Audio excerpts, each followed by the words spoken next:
Okay, so what we're going to be doing in the shop today is we're going to be changing the solenoid on an X22GT 250. You don't have to remove a lot of parts to get to it, but there is a couple panels you're going to have to take off, like these fairings right here.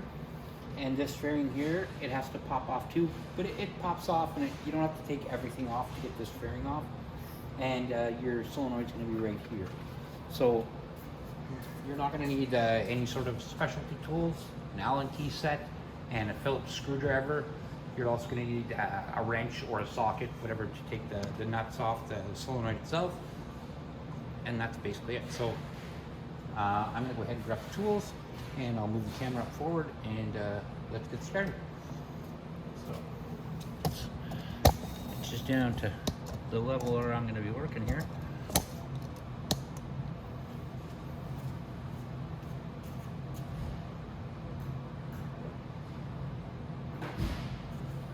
First part, what we're going to be doing is just taking off this fairing and this fairing. I think it's a number 4. Oh, it's a number 5. They used to be number 4s back in the old days. Alright. So this is a number 5. If I'd known it was a number 5, I would have brought my driver.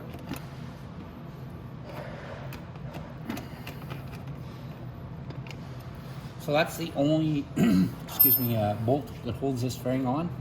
Now you just have to grab it and give it a little pull towards you. There's a rubber tab up here and two rubber tabs in the back. And that's what holds this fairing on. Set that aside. There's then there's a screw right here and another bolt right here. And again, it's a number 5 right here. We'll take it off.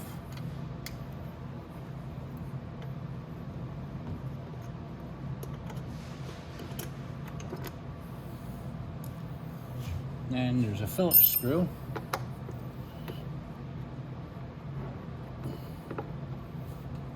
And this pops off too. And then your solenoid is literally right here. So we're going to take this fairing off, and again, it's not hard to take this fairing off. It's just this bolt right here, and then it has some tabs that pop out.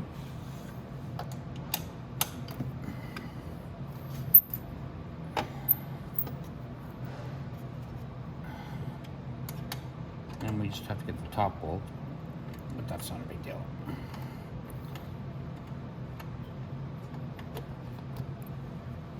Okay, then we'll get this one right here. I know you can't see it, but whew, there it is, right here. It's not hard to take off either.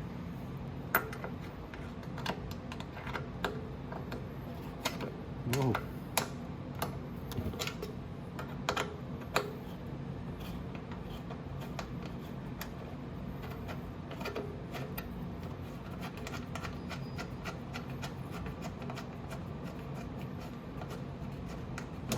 Okay.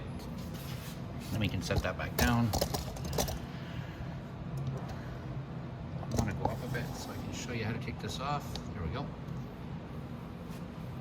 So we're just going to put our hand in here, just kind of give it a little pull that way, and then up, and pop it out like that, and that's it. Now, here's exactly what we're looking for. That's your solenoid right here. So to take your solenoid out, it's actually sits in a rubber boot.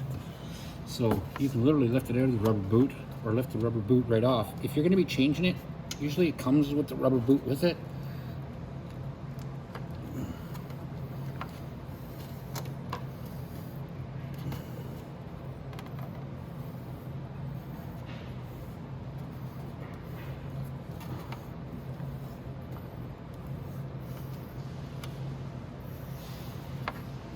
You're going to have to do some wiggling to get it over there.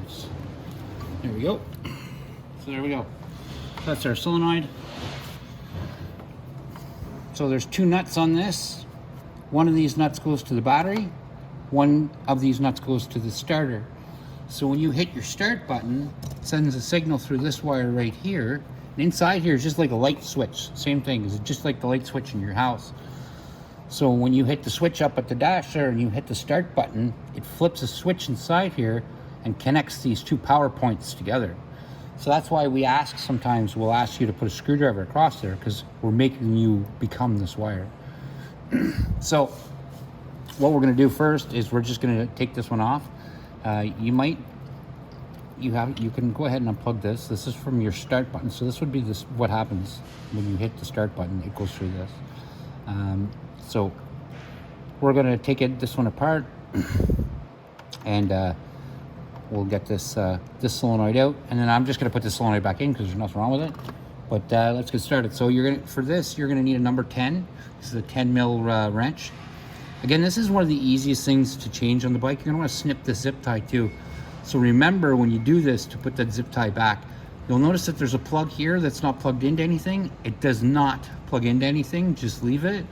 They use these harnesses for different models of bikes. Some have different options that other bikes don't have.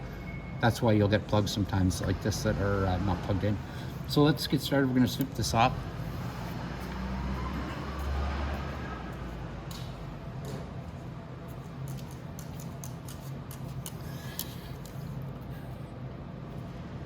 There we go. Then we can just go ahead and unplug it. And that plugs into a red and green wire. Now, I know you're looking at this and the plug doesn't match, if you noticed. I noticed right away, but if you didn't notice, this plug doesn't match. See how it's red? If I plug it in, it's red on the left and green. Okay, so this really doesn't make a difference. All it is, like I said, is it sends a signal through and makes this switch. So if these are both backwards, it's not going to make a difference. So we'll leave that unplugged, and I will get my wrench.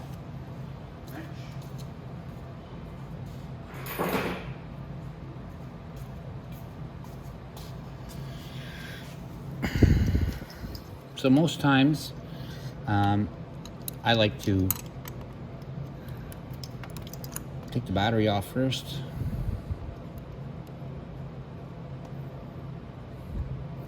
Now this battery wire, you don't want to touch your frame with this thing. And, like, it's just gonna zap if you do. So don't touch your frame. If you can, put the little rubber plug over it. Turn around, do whatever you gotta do, because you don't want that to touch anywhere. The one from the starter, it's not going to make a difference because the starter has no power running through it yet. But that battery's got power. Okay. Okay. So now I would take, if this was my new one, I would take it just like I would anything else. Bring it up. Like I said, I took off my left first. I'm going to put it back on.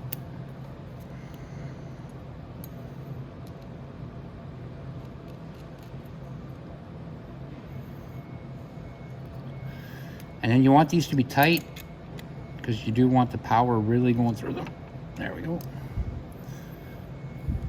I'm not saying tight enough that you snap the bolt off, but you want it to be well connected. Okay.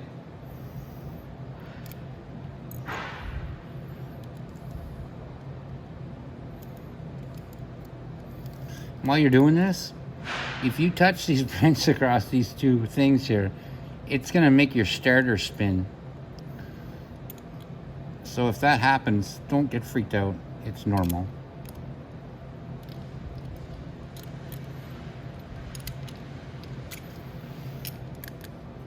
There we go. I'm going to put those rubber caps over it because I don't want anything to touch that. Like I said, this is live power all the time. So now you take your plug and you plug it back in right here, just like that. Then you can put your solenoid back in place.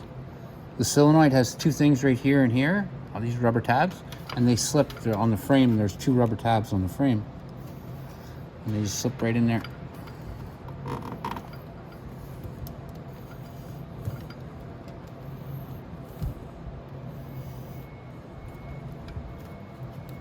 There we go. Now remember I said you want to zip tie that. You don't want a whole bunch of wires laying around here. You want to zip tie this up like this, back like that. I'm going to grab a zip tie and I will be right back. Okay, so I got a zip tie. So I'm going to zip tie this all up.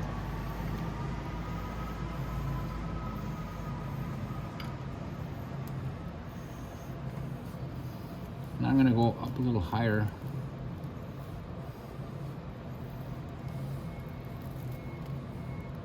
And right on the frame. Oh, my zip tie popped out of my hand. You dirty bugger. There we go.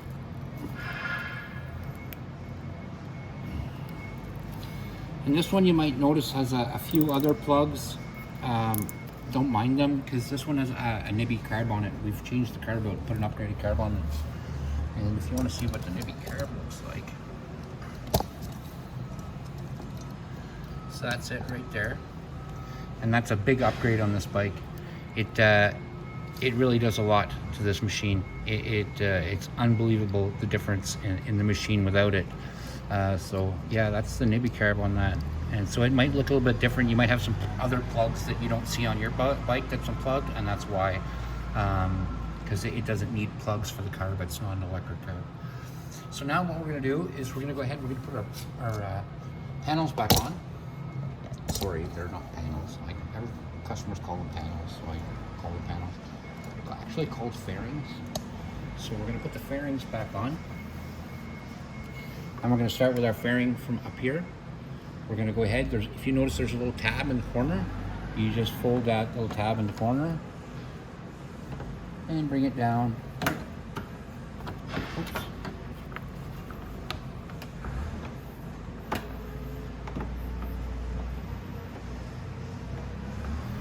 There we go.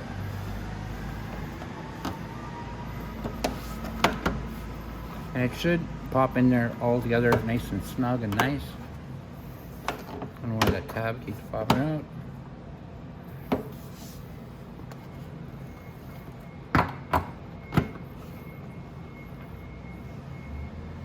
And we can go ahead and put our bolt in so it that's not the right bolt for there.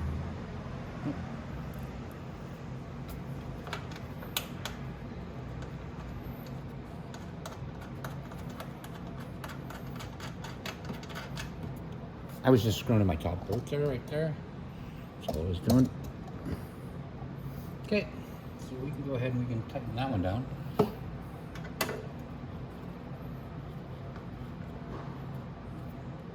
Oh. Now, we're not going to put on, we're going to put the one bolt in here that has to go.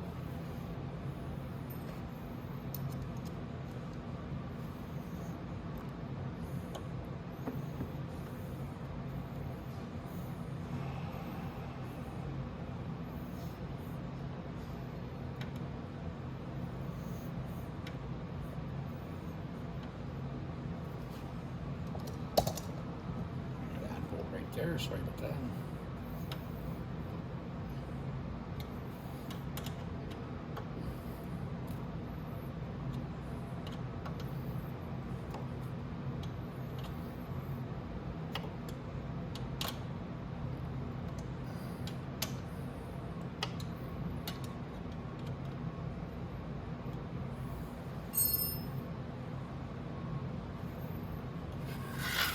Okay, now we have to put on this piece right here. It's the one that goes next. It goes on like that.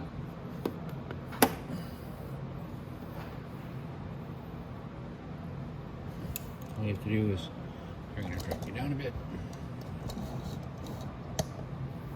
Put our Phillips screw in.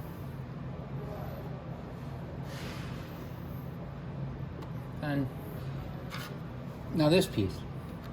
There's little rubbers that the tabs fit in here, and sometimes here. This one's missing some because I took some off of this one, but there we go. And then we can put in our last two bolts. That's our bolt right here, our bolt right here, and then that's it. You've changed your solenoid.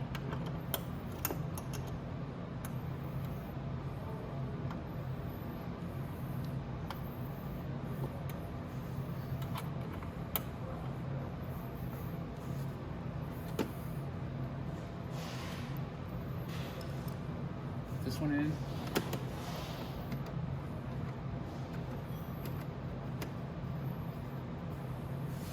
There you go. And you're ready to rock and roll and ride. That's how you change the solenoid on your X22 GT 250. Go out and have fun and ride safe.